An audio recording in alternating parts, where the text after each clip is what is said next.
This dates back to the temporary program and the temporary European Council conclusions, where there was indeed for the first time ever a reference to what was labeled at the time co-development.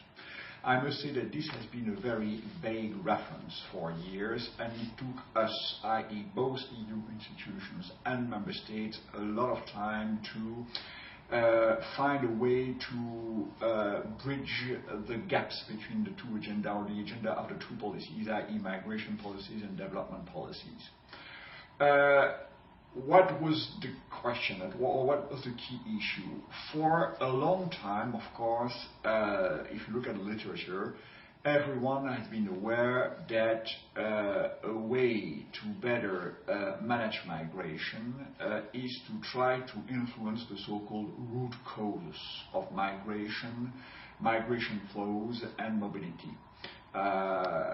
Pull and push factors, the reasons why at a certain point in time some people, some families, some group of individuals decide to move, to leave the place they are living, where they are living, in view of fleeing the persecution or enhancing their way of life, all kinds of reasons.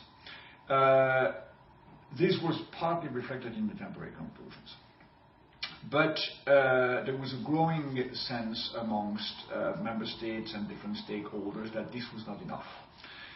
Indeed, I mean, tackling the root causes of migration, when these root causes are poverty, are insufficient economic and social development, are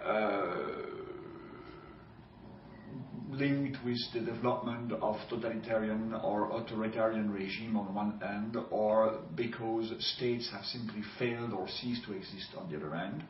Tackling these root causes is a very challenging task and takes years, if not decades, before any kind of progress is noticed.